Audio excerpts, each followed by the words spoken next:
மாணவர்களுக்கு வணக்கம். இன்றைய வகுப்பிலே சங்ககாலம் தொடர்பான சில வினாக்களை பார்க்க இருக்கிறோம். அந்த வகையில் முதலாவது வினாவாக சங்ககால அகப்பொருள் மரபினை விளக்குக. சங்ககால அகப்பொருள் மரபினை விளக்கு என்று கேட்கின்ற பொழுது முதலிலே நாங்கள் அகம் என்றால் என்னவென்று சொல்ல வேண்டும். அகம் என்பது உள்ளம். இது உள்ளத்திலே நிகழுகின்ற காதலை குறிக்கும். அகம் என்பது உள்ளம். இது உள்ளத்திலே நிகழுகின்ற காதலை குறிக்கும். இந்த அகம் என்றால் என்ன என்பதை பற்றி நச்சினார்க்கினியர் சொல்லுகிற பொழுது, ஒத்த அன்பினரான தலைவனும் தலைவியும் தம்முள் தாம் எதிர்பட்டு கூடுகின்ற கூட்டத்தில் பிறந்த இன்பம் அதன்பின் இப்படிப்பட்டது இத்தன்மையானதென்று சொல்ல முடியாது. அந்த தலைவனும் அந்த தலைவியும் தத்தம் மனதில் நினைத்து இன்புறுகின்ற பொருள் அகம். அதாவது ஒரே சம வயதுடைய தலைவன் தலைவியாகிய இருவர் ஒருவரை ஒருவர் சந்தித்து காதல் கொண்டு தாம் பெற்ற இன்பத்தை இப்படிப்பட்டது இத்தன்மையானதென்று மற்றவருக்கு சொல்ல முடியாமல் அவர்கள் தங்கள் மனதிலே நினைத்து இன்பமடைகின்ற பொருளுக்கு அகம் என்று சங்க இலக்கியங்களில் பெயர் வைத்தார்கள். அப்ப அகம் என்பது உள்ளம். இது உள்ளத்திலே நிகழ்கின்ற காதலை குறிக்கும். இந்த அகத்திணையை பாடுகின்ற பொழுது அல்லது அகப்பொருளை பாடுகின்ற பொழுது முக்கியமாக ஒரு வரையறை வைக்கப்பட்டது. பெயர் சுட்டாமல் பாடுவது. பெயர் சுட்டாமல் பாடுவது. அகப்பாடல்களை பாடுகின்ற பொழுது தலைவன் தலைவியுடைய பெயர் சுட்டாமல் பாடுவது முக்கியமான பண்பு. மக்கள் முதலிய அகனைந்தினையும் சுட்டி ஒருவர் பெயர் கொள்ளப் பெறார் என்பது தொல்காப்பிய விதி. மக்களாலே பேணப்படுகின்ற அகொழுக்கங்கள் பெயர் சுட்டி பாடப்படக்கூடாது. பெயர் சுட்டாமல் பாடுகின்ற பாடல்கள், காதல் பாடல்களைத்தான் சங்க இலக்கியங்கள் அகம் என்று வரையறுக்கும். ஆகவே அகப்பொருள் மரபில் நாங்கள் அடுத்ததாக சொல்ல வேண்டியது பெயர் சுட்டாமல் பாடுதல். தலைவன் தலைவியுடைய காதலை பெயர் சுட்டாமல் பாடுவது அகப்பொருள் மரபாகும். இவ்வாறு அந்த பாடல்களை பெயர் சுட்டாமல் பாடுகின்ற பொழுது முக்கியமாக 3 பொருள் அமைத்து பாடுவார்கள். அது முதல், கரு, உரி. முதல், கரு, உரி என்று 3 பொருள் அமைத்து பாடுவது சங்ககால அகப்பொருள் மரபு. முதல் என்று சொல்லுகின்ற பொழுது அது 2 வகைப்படும். நிலம், பொழுது. நிலமும் பொழுதும் முதல் என்ற வகையினுள் அடங்கும். நிலம் என்று சொல்லுகிற பொழுது 5 வகை நிலங்கள்: குறிஞ்சி, முல்லை, மருதம், நெய்தல், பாலை. 5 வகை நிலங்களும் நிலம் என்ற வகையில் முதலுக்குள் வரும். பொழுது என்று சொல்லுகிற பொழுது இதை 2ஆக பிரிப்பார்கள். 6 வகை பெரும்பொழுதுகள், 6 வகை சிறு பொழுதுகள். ஒரு வருடத்தை 6 பிரிவுகளாக பிரிக்கின்ற பொழுது கார்காலம், கூதிர்காலம், முன்பனிக்காலம், பின்பனிக்காலம், இலையுதிர் காலம், இளவேனில் காலம் என்று நாங்கள் ஒரு ஆண்டை 6ஆக பிரித்தால் அது பெரும்பொழுது. காலை, யாமம், வைகறை, ஏற்பாடு என்று ஒரு நாளை 6 பிரிவாக பிரித்தால் அது சிறு பொழுது. பெரும்பொழுதும் சிறு பொழுதும் பொழுது என்ற வகையில் முதல் என்பதற்குள் வந்து சேரும். கரு என்று சொல்வது இயற்கை ஏதுக்கள், இயற்கையினுடைய ஏதுக்கள், இயற்கை பொருட்கள் கரு என்று சொல்லப்படும். அது அந்தந்த நிலத்துக்கு சிறப்பாக இருக்கின்ற மரங்களாக இருக்கலாம், பறவையாக இருக்கலாம், விலங்காக இருக்கலாம். இவ்வாறு அந்தந்த நிலத்தினுடைய சிறப்பு பொருட்களை, இயற்கைகளை நாங்கள் கரு என்று சொல்வோம். உரி என்று சொல்லுகிற பொழுது இது ஒழுக்கம் என்று பொருள்படும். உரி என்பது ஒழுக்கம். குறிஞ்சிக்குரிய உணர்தல், முல்லைக்குரிய இருத்தல்,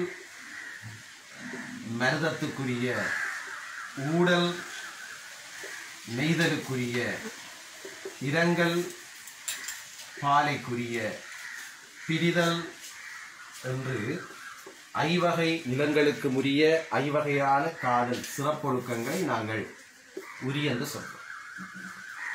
அப்போ எந்த நிலத்திலே எந்த நேரத்திலே எப்படியான காதல் மலர்ந்தது என்பதை கரு என்கின்ற இயற்கை ஏதுக்களின் மூலம் உணர்த்துவது சங்ககால அகப்பொருள் மரபு என்று அழைக்கப்படும். இதுதான் அகப்பொருள் மரபு. நாலாவதாக அன்பின் ஐந்திணை பற்றிய விளக்கம். அன்பின் ஐந்திணை பற்றிய விளக்கம் கொடுக்க வேண்டும். அதாவது அகத்தை வரையறுக்கின்ற பொழுது குறிஞ்சிக்கு புணர்தல், முல்லைக்கு இருத்தல், மருதத்துக்கு ஊடல், நெய்தலுக்கு இரங்கல், பாலைக்கு பிரிதல் என்று ஐவகை நிலங்களுக்கும் ஐவகையான காதல் சிறப்பொழுக்கங்கள் வகுக்கப்பட்டன. இந்த ஐவகை நிலங்களுக்கு உரிய ஐவகையான காதல் சிறப்பொழுக்கங்கள் பற்றிய ஒரு சுருக்கமான விளக்கத்தை நாங்கள் அடுத்ததாக இந்த இடத்திலே சொல்ல வேண்டும். அது உங்களுக்கு தெரியும். ஐந்தாவதாக கைக்கிளை பொருள்பரப்பு. கைக்கிளை பொருள்பரப்பு அதாவது அகத்தை வரையறுக்கின்ற பொழுது 7 திணைகளாக வரையறுத்தார்கள். கைக்கிளை முதலாய் பெருந்திணை இறாய் உட்பட கிளர்ந்த 7 திணை.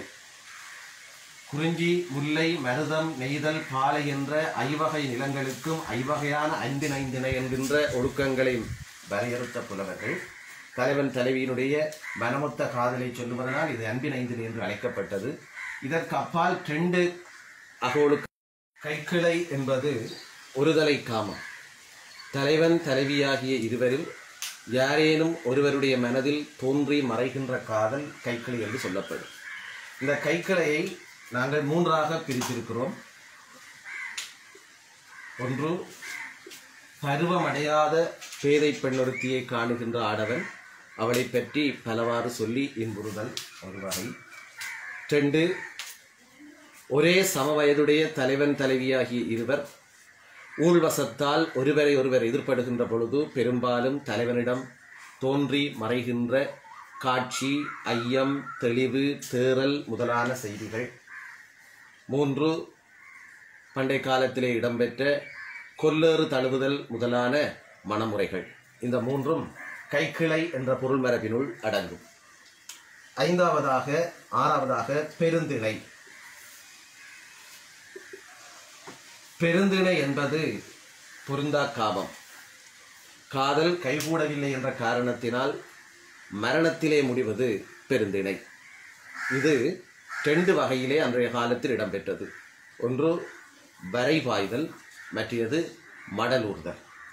இதிலே மடலூர்தல் என்பது காதல் தோல்வியுற்ற தலைவன் மடல் மா என்கின்ற குதிரையினை செய்து எந்த பெண்ணினால் ஏமாற்றப்பட்டானோ அந்த பெண்ணினுடைய உருவத்தை துணையா ஓவியம் என வரைந்து அதன் தன்னுடைய மார்பிலை மாட்டிக்கொண்டு அந்த பனையினுடைய கருக்குகள் மேல் நோக்கி இருக்கத்தக்கதாக செய்யப்பட்ட மடல் மாவில் ஏறி அமர்ந்து வீதி வீதியாக வலம் வந்து இரத்தம் சிந்தி மரணமட்டை தடுவது மடலூர்தல்.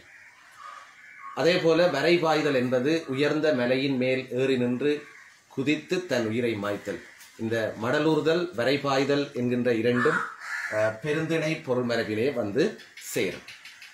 இதற்கு அடுத்ததாக இந்த அகப்பாடல்களை அகப்பொருள் மரபை பாடுகின்ற பொழுது முக்கியமாக 3 விடயங்கள் சேர்ந்தன. 3 வழக்குகள் சேர்ந்தன. ஒன்று உலகியல் வழக்கு, நாடக வழக்கு, புலனறி வழக்கு. உலகியல் வழக்கு, நாடக வழக்கு, புலனறி வழக்கு என்ற 3 வகை வழக்குகளின் இணைவாக பாடுவது சங்க அகப்பொருள் மரம். உள்ளதை உள்ளவாறு பாடுகிறேன் என்ற நோக்கத்தில் கவி பாட வந்த சங்க புலவன் உலகியலிலே இருக்கின்ற ஒரு காதலை பாட வருகின்ற பொழுது அது உலகியல் வழக்கு. அந்த காதலை பாடுகின்ற பொழுது அந்த காதல் நிகழ்ந்த இடம், அது நிகழ்ந்த காலம் என்பவற்றுக்கேற்ற கரு என்கின்ற இயற்கை காட்சியை சித்தரித்து அதற்கு பிறகு தன்னுடைய கூற்றாக சொல்லாமல் தலைவன் தலைவி தோழி என்ற பாத்திர கூற்றுக்களினூடாக சொல்லுகிற பொழுது நாடக வழக்கு. உலகியல் வழக்கை நாடக வழக்கோடு இணைத்து பாடுகின்ற பொழுது புலவன் தான் நினைத்தபடி பாட முடியாது. பேர் சுட்டாமல் பாட வேண்டும், திணை மயங்காமல் பாட வேண்டும். இந்த புலமையாளர்களுடைய அந்த கட்டளைகளுக்கு இணங்க பாடுகிற பொழுது புலனறி வழக்கு. எனவே சங்க அகப்பொருள் மரபென்பது உலகியல் வழக்கு, நாடக வழக்கு, புலனறி வழக்கு என்ற 3 வகை வழக்குகளின் இணைவாக பாடுகின்ற ஒரு தன்மை இருக்கிறது. நாடக வழக்கினும் உலகியல் வழக்கினும் பாடல்கள் சார்ந்த புலனறி வழக்கு சங்ககால அகப்பொருள் மரபு ஆகும். திருமணத்துக்கு முந்தியதை களவொழுக்கம் என்றும் திருமணத்திற்கு பிந்தியதை கற்பொழுக்கம் என்றும் இரண்டாக பிரித்து பாடுவதும் சங்க அகப்பொருள் மரபு ஆகும். இப்போ நாங்கள் சங்ககால அகப்பொருள் மரபு என்று ஒரு வினா வருகிற பொழுது அகமென்றால் என்ன என்று சொல்வோம்.